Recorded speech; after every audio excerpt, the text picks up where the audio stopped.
আসসালামু আলাইকুম, welcome back to my channel. কেমন আছেন আমার প্রিয় আপু ও ভাইয়ারা? আশা করছি আল্লাহর রহমতে আপনারা সবাই ভালো আছেন। আমিও আলহামদুলিল্লাহ ভালো আছি। নতুন আরেকটি ভিডিও নিয়ে চলে আসলাম আপনাদের মাঝে। তো এখন হচ্ছে সকালবেলা, আমি ঘুম থেকে 1 ঘন্টা হয়েছে উঠেছি। তো ঘুম থেকে ওঠার পর আমি হচ্ছে বারান্দায় গিয়ে কিছুক্ষণ দাঁড়িয়েছিলাম। তাই ভিডিওটা অন করে আপনাদেরকেও বাইরের পরিবেশটা একটু দেখালাম। তো গ্রামের দিকে তো আসলে সবুজ গাছপালা এগুলো দেখা যায়। শহরে যারা থাকেন তারা তো দেখতে পান না। দেখা যায় আর কি অল্প, কিন্তু গ্রামে গাছপালার পরিমাণটা আর কি বেশি থাকে, ভালো লাগে। নিঃশ্বাস নিতেও মনে হয় যে একদম স্বাধীন মুক্ত বাতাসে মনে হয় যে নিঃশ্বাস নিচ্ছি, এরকম মনে হয় আর কি গাছপালা আশেপাশে থাকলে। তো যাই হোক, এখন হচ্ছে আমি একটু রাতের তরকারি ছিল, এটা এখন একটু জাল করে নিব, রুটি দিয়ে পরে খাওয়া যাবে। এটা হচ্ছে ফার্মের মুরগির আর কি, ফার্মের মুরগি দিয়ে আলু দিয়ে কষিয়ে রান্না করেছিল।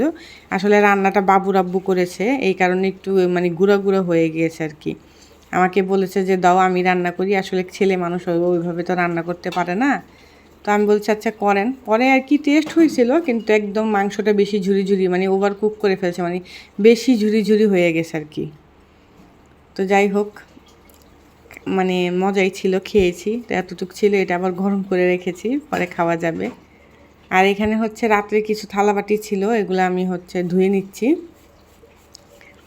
আমার ভিডিওগুলো যদি আপনাদের ভালো লাগে তাহলে প্লিজ একটা লাইক দিয়ে দিবেন, আর যদি বেশি ভালো লাগে তাহলে আমার চ্যানেলটা সাবস্ক্রাইব করে আমার পাশে থাকবেন। এই অনুরোধটা আপনাদের কাছে আমার রইল, এতে করে আমি একটু উপকৃত হব।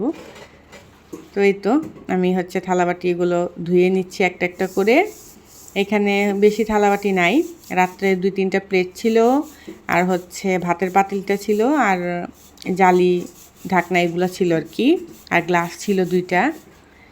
বেশি থালাবাটি আমি জমতে দেই না, অল্পতেই হচ্ছে ধুয়ে ফেলি। তো এই তো কাজ করতেছি, আর হচ্ছে আপনাদের সাথে শেয়ার করতেছি। আমার ভিডিওতে কোনো ভুল ত্রুটি হলে আপনারা ক্ষমা দৃষ্টিতে দেখবেন, কারণ অনেক ভুল আছে হয়তো বা আমি বুঝতে পারি না। আর আমাকে কমেন্টের মাধ্যমে বলে দিবেন যে এই জায়গায় তোমার ভুল হয়েছে, এটা ঠিক করো। যারা আমার ব্লগ দেখেন তারা কেউ আছেন আমার মায়ের বয়সী, কেউ আছেন আমার বোনের বয়সী, কেউ আছেন আমার সন্তানের বয়সী। এত ছোট বাচ্চারা তো অবশ্যই ব্লগ দেখে না, তারপরও কেউ হয়তো বা আমার বড় ভাইয়ের বয়সী আছেন, হ্যাঁ, কেউ বড় বোনের বয়সী আছেন, কেউ মায়ের বয়সী আছেন। তো আপনারা সবাই হচ্ছে কোনো ভুল ত্রুটি হলে আমাকে কমেন্টের মাধ্যমে জানাবেন। তো এখন যখন ভয়েস ওভার দিচ্ছি, এখন আর কি মনটা আমার একটু খারাপ হওয়ার কারণ হচ্ছে আমাদের বাসায় একটা কেয়ারটেকার ছিল। আমরা এখন যে বাসায় আছি, যে বাসাটা ভিডিওতে দেখতেছেন, এই বাসায় একটা কেয়ারটেকার মামা আছে। তো ওনার সাথে আমার সম্পর্ক খুবই ভালো, উনি হচ্ছে, আমি ওনাকে মামা ডাকি, আর উনি হচ্ছে আমাকে মামা করে ডাকে আর কি, মা করে ডাকে আর কি। তো আমি যখনই কিছু রান্না বান্না করি বা আমার বাসায় কোনো গেস্ট আসলে, হ্যাঁ, আমি যখনই যাই কিছু করি, আমার সাধ্য মতো আমি চেষ্টা করি ওনাকেও দেই। আমার ভালো লাগে ওনাকে দিতে, আর উনিও অনেক খুশি হয়। হ্যাঁ, তারপর আমাকেও উনি অনেক উপকার করে। অনেক সময় অনেক কোনো কিছু আনতে হলে নিচে থেকে মন চায় যে রাস্তায় না যাই, ভালো লাগে না, তখন উনাকে দিলে উনি হচ্ছে এনে দেয়। তো আজকে সকালবেলা খুবই ভালো লোকটা, আমি যতটুকু জানি লোকটা খুবই ভালো। আজকে হচ্ছে সকালবেলায় আমি যখন উঠেছি, এরপরে অনেক আওয়াজ আসতেছে নিচে থেকে। আমি এখানে সেকেন্ড ফ্লোরে থাকি আর কি। তো নিচে থেকে অনেক আওয়াজ আসতেছে, যে কান্নাকাটির আওয়াজ।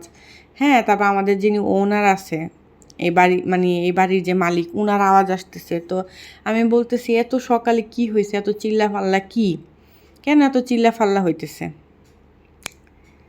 তো আচ্ছা, এখানে আমি বলি, এখানে আমি কাপড়গুলো দেখাইতেছি আপনাদেরকে। আর এখানে যে কিছু কাপড় আমি ধুয়ে দিয়েছিলাম রাতে, ওইটা শুকাতে দিয়েছি, এগুলো এখনও শুকায়নি, এগুলো তুলিনি। আর যেগুলো শুকিয়ে গিয়েছে ওগুলো আমি এখন ভাঁজ করব। আর এই যে ঝাড়ন টাড়ন এগুলো মোটা ছিল দেখে এখনও শুকায়নি। তো পরে আমি ভাবতেছি এত চিল্লা ফাল্লা কেন, কি হয়েছে? তো আমি এরপরে নিচে নেমেছি। নিচে নামার পর আমি জিজ্ঞেস করতেছি একজনকে যে কেয়ারটেকার মামা কই, মানে ওনার নাম ধরেই বলেছি, উনি মামা কই? তো বলতেছে উনি তো চলে গিয়েছে, বাসায় ওনাকে পাঠিয়ে দিয়েছে। তো আমি বললাম কেন, বাসায় পাঠিয়ে দিয়েছে কেন? পরে বলতেছে যে উনি তো চুরি করতে গিয়ে ধরা খেয়েছে। মানে আমার কথাটা শুনে এত খারাপ লাগতেছে। কিভাবে কি হয়েছে? আমরা যে বাসায় থাকি ওই বাসার ঠিক পাশের বাসাটা, মানে ওই বাসার লোকজন কম, ওইটা মানে বাসাটা 2 তলাই, মানে বেশি উপরের দিক উঠায়নি বাসাটা, শুধু একটা ফ্যামিলি থাকে। তো ওই বাসায় নাকি উনি ভোর 6টার দিকে আর কি ভিতরে ঢুকেছে মোবাইল নেওয়ার জন্য। তো ওই বাসায় আর কি ছিল, মানুষজন বেশি ছিল, যার কারণে উনি ধরা খেয়ে গিয়েছে। ওই বাসার মানে মালিকের কাছে, যিনি আর কি ওই বাসায় থাকেন, যার মোবাইল নিতে গেছে ওনার কাছে আর কি ধরা পড়েছে। তো সবাই মিলে নাকি ওনাকে ইচ্ছা মতো অনেক পিটাইছে, অনেক নাকি ব্লাডটা মানে ব্লাড বের হয়েছে আর কি। তো আমাদের ওনারকে জানানো হয় যে আপনাদের বাসায় কেয়ারটেকার এমন এমন করছে, হয় ওনাকে আমরা পুলিশের হাতে দিয়ে দিব, হ্যাঁ, আর নাহলে আপনি চাকরিতে রাখতে পারবেন না ওনাকে। তো আমাদের ওনার যিনি, উনি বলছে যে থাক, উনি একটা ভুল করে ফেলছে, উনি তো আসলে গরিব মানুষ, আচ্ছা ঠিক আছে আমি ওনাকে বাসায় পাঠিয়ে দিতেছি, আমি নাহলে চাকরিতে রাখবো না, কিন্তু আপনারা পুলিশের হাতে দিয়েন না। তো আসলে ব্যাপারটা শুনে আমার খুবই খারাপ লাগতেছে। মানে কিছুদিন আগে ওনার যে মেয়ে, উনি আমাকে বলল যে আমার মেয়ে এসএসসি পরীক্ষা দিয়েছে, ভালো রেজাল্ট করেছে। তো আমি শুনেও খুব ভালো লাগলো যে যাক, ভালো হয়েছে মামা, ভালোভাবে মেয়েকে পড়ান। আসলে এই মানুষ যে এমন কাজ করতে পারে, আসলে আসলে মানুষের অভাবেই কী করবে, মানে অভাবের কারণে হয়তো বা উনি কাজটা করছে। কিন্তু আমার আসলে বিশ্বাস করতে খুব কষ্ট হইতেছে, কারণ আমি ওনাকে কখনো ওইভাবে আসলে দেখিনি, ওই চোখে দেখিনি। সবসময় আসলে মনে হতো যে না, খুবই ভালো মানুষ। আসলে মানুষের ভিতরে কখন কি চলে আসলে বলা যায় না। তো এই জন্য একটু মনটা খারাপ। আর জানি না কতটুকু সত্য, আমি এটা মানুষের মুখ থেকে শুনেছি। আদৌ কি উনি মোবাইল চুরি করতে গিয়েছে, নাকি ওনাকে মানে ফাঁদে ফেলা হয়েছে, এটা আমি শিওর না। তো যাই হোক, এই জন্য মনটা একটু আমার খারাপ। এরপরে হচ্ছে যে এই নাস্তা একটু আমি খেতে ইচ্ছে করতেছিল না, তারপরে হচ্ছে আমি 2টা এনার্জি বিস্কিট নিয়ে নিয়েছি, মানে কাপড়গুলো ভাঁজ করে রেখে 2টা এনার্জি বিস্কিট নিয়েছি, আর হচ্ছে 1 পিস কলা নিব। মানে এখন যে দেখতেছেন ভিডিওতে, আমি হচ্ছে যে কলার বিস্কিট নিচ্ছি, ঠিক তার আগেই আর কি, ঠিক তার আধা ঘন্টা আগেই মানে এই মানে কথাগুলো আমি নিচে থেকে শুনে আসছি। তো আমার মনটা একটু খারাপ খারাপ, মানে কিভাবে কি হইলো মানে বুঝতে পারতেছি না। তো যাই হোক, এখন হচ্ছে বিস্কিট আর কলাটা খাবো। এখন একটু বারান্দায় চলে যাচ্ছি। তো নিয়েছি ঠিকই, কিন্তু খাবারটা না কেমন যেন, মানে আমার খাইতে ইচ্ছে করতেছিল না। শুধু 1 পিস বিস্কিট কোনো মতো আমি খেয়েছি, আর 1 পিস বিস্কিট দেখবেন রেখে দিছি, মানে খেতে পারতেছি না, এমন অবস্থা।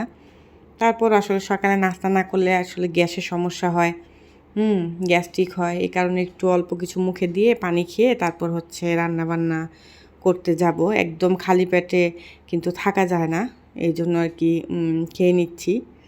আর সকালে অত ভারী একটা নাস্তা করার আমার অভ্যাস নাই। অনেক সময় দেখা যায় হোটেলে পরোটা একটা একটু ভাজি দিয়ে, ডাল ভাজি দিয়ে খেয়ে, বেশি একটা আমি সকালে খেতে পারি না। তো এই আর কি, এখন হচ্ছে খাচ্ছি। আর খাওয়া দাওয়া করে মোটামুটি সব কাজ শেষ।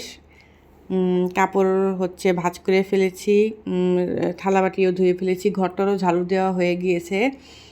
এখন হচ্ছে শুধু রান্না করব। এই তো রান্না বান্না করে আর হচ্ছে বাবুকে গোসল করাবো, আর আমি গোসল করব। এই তো কাজ জাস্ট এই আছে, আর কোনো তেমন কাজ নাই। তো এই তো আমার হচ্ছে সকালবেলা একটু আমি তাড়াতাড়ি উঠে যাই, তারপর ঘুরে কাজ করি। আর বাবুকে স্কুলে দিয়ে আসলে আরও হচ্ছে 2টা ঘন্টা একটু টাইম পাই। এই যে দেখেন, এই বোতলটা আমি আপনাদের দেখাইতেছি, মানে এখানে লেখা ফলো ইউর ড্রিমস। তো মানে বোতলটা অনেক কিউট, মানে ছোট্ট মোট্ট একদম বোতলটা, এই জন্য আপনাদেরকে আমি হচ্ছে দেখাইতেছিলাম। তো যেটা বলতেছিলাম, বাবুকে স্কুলে দিয়ে আসার পর একটু টাইম পাই, দেখা যায় 2-3 ঘন্টা একটু সময় পাই। তখন আবার যখন সময় হয় ঠিক তার 10 মিনিট আগে মানে যাই। আগে তো বসে থাকতাম, এখন আর বসে থাকি না গিয়ে। এখন তো একটু বড় হয়েছে, এখন একা মানে ক্লাসে বসতে পারে, মানে কোনো সমস্যা করে না। আর আগে হচ্ছে কান্নাকাটি করতো, এই জন্য আমার বসে থাকতে হইতো বাইরে, স্কুলের বাইরে অনেকক্ষণ। তো এই তো এখানে হচ্ছে আমি ভাতটা চড়িয়ে দিলাম, ভাতটা হচ্ছে, আর ওই চুলায় হচ্ছে আলু সেদ্ধ করতে দিয়েছি, ওইটাও হইতেছে। আজকে বেশি কিছু রান্না করব না, কালকে মুরগি রান্না করেছিলাম তো তো আজকে আবার একটু নর্মাল খাই, এইভাবে মিলে খাই বেশি। প্রত্যেক দিন হচ্ছে মানে মাছ মাংস ভালো লাগে না, মাঝে মধ্যে ভর্তা টর্তাও ভালো লাগে। আমি এরকম করি, সপ্তাহে একদিন ভর্তা, না সপ্তাহে একদিন না, মানে একদিন ভর্তা, একদিন মাছ, একদিন মাংস, এভাবে মিলিয়ে করি, তাহলে কিন্তু ভালো লাগে। আর এই যে এইভাবে ডালের মধ্যে ডিম আপনারা কে কে দেন, খেয়ে দেখেন, এইভাবে কিন্তু অনেক ভালো লাগে। ডালের মধ্যে ডিম দিয়ে রান্না করলে খুব মানে খেতে টেস্টি হয়।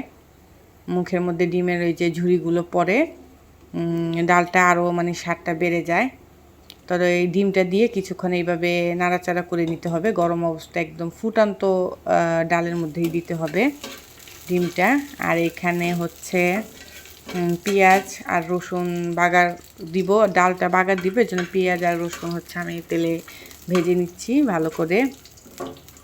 কালকে আমার হাজব্যান্ড হচ্ছে পেঁয়াজ রসুন মানে বাগার দিতে গিয়ে একদম পুড়িয়ে ফেলেছে, মানে বাগারগুলো একদম কালো কালো হয়ে গিয়েছে। তো আমি বললাম এটা কি করছেন, পরে বলল যে ডালের মধ্যে মানে দিতে গিয়ে মানে একদম পুড়িয়ে ফেলেছে। তো আমি বলছি, আমি কি আপনাকে বলছি রান্না করতে? বলো না, তুমি তো রোজ করো, আজকে একটু আমি দেখলাম করে কেমন হলো আর কি। তো যাই হোক, এখানে আমার রান্না বান্না শেষ, ভাত ডাল আর হচ্ছে যে আলুর ভর্তাও আমি এখানে করে নিয়েছি। আলু ভর্তাটা অনেক ঝাল হয়েছিল।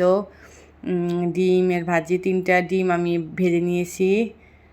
আর এখানে যে আগের তরকারি আছে, যদি খাবে।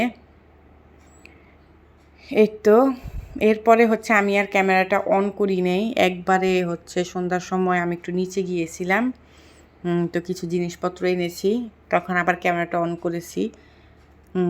আমি একটু ঘুমিয়েছিলাম বিকেলে, তো কিভাবে সময় কেটে গিয়েছে বলতে পারিনি, আর খাওয়া দাওয়াটাও শেয়ার করতে পারিনি আপনাদের সাথে। আর হচ্ছে এখানে আমি মুরগির মশলা এনেছি, তো এগুলা একটা বক্সের মধ্যে ঢেলে নিচ্ছি সবগুলা। আর হচ্ছে একটা গরুর মাংস মশলা এনেছি। তো এইভাবে আসলে মুরগির মাংস তো অনেক কিছু মানে মশলা দেওয়া থাকে, তো রান্নার সময় যদি 1-2টা মশলা কম হয় সমস্যা হয় না। আরও কিছু জিনিস এনেছিলাম, কোক এনেছিলাম, তেঁতুল এনেছিলাম, আচার এনেছিলাম, আর হচ্ছে এই তো এগুলাই এনেছি। আর এখানে আমি জিরাও এনেছিলাম, তো জিরাটা ভিজিয়ে কিছুক্ষণ রেখে দিয়েছি, জিরার পানিটা ঝরার পর আমি এইভাবে হচ্ছে টেলে নিচ্ছি। আর টেলে আমি মানে গুঁড়া করে নিব। আসলে গরুর গোস্ত রান্না করার পর বা মুরগির গোস্ত রান্না করার পর টালা জিরার গুঁড়া যদি না দেওয়া হয়, মনে হয় যে যেন কী যেন দেয়নি, এরকম মনে হয়। তো এই যে এইভাবে করে ব্রাউন করে একদম কড়া করে ভেজে নিচ্ছি। এই পর্যায়ে আমি চুলাটা অফ করে দিয়েছিলাম, নাহলে বেশি কালো কালো হয়ে গেলে পরে আবার মানে বেশি মানে পুড়ে গেলে পরে তরকারিতে দিলে তিতা তিতা লাগবে। তো এখানে আমি রুটি বেলার মানে বেলন পিড়িতেই আমি এটা গুঁড়ো করে নিচ্ছি। আপনারা চাইলে পাটার মধ্যেও করতে পারেন, পাটার মধ্যে আরও তাড়াতাড়ি হয়ে যায়, এটার মধ্যেও হয়, ব্যাপার না। তো শর্টকাট আর কি, শর্টকাট কাজ। এখন পাটাটা বের করতে অনেক ভারী পাটা, আবার বিছাতে হবে, হ্যাঁ, তারপর ভালোভাবে মুছতে হবে, তাই এইভাবে শর্টকাটে হচ্ছে গুঁড়ো করে নিচ্ছি। আর ভাজার পর এটা তো অনেক মচমচে হয়ে যায়, গুঁড়ো করতে বেশি হচ্ছে টাইম লাগে না, তবে হ্যাঁ ঠান্ডা করে গুঁড়োটা করে নেবেন। তো এই যে আমি এইভাবে একটা ডিব্বার মধ্যে কাঁচের জারের মধ্যে এইভাবে রেখে নিচ্ছি সবগুলো। যখন রান্না করব একটু একটু করে হচ্ছে তরকারির উপর এইভাবে ছিটিয়ে দিব। এই তো হয়ে গেল আমার গুঁড়ো। তো এরকম করে আমি কয়েকটা কাঁচের জার জমিয়েছিলাম, যেমন এই যে দেখেন এইখানে কয়েকটা আছে, এখানে গোলমরিচ রেখেছি, লং রেখেছি, এগুলো হচ্ছে আচারের জার আর কি। তা আমি এইভাবে ইউজ করি, এগুলা ফেলে দেই না। তো ঠিক আছে, নেক্সট ব্লগে আবার দেখা হবে, ততক্ষণ পর্যন্ত ভালো থাকবেন। ওকে, আল্লাহ হাফেজ।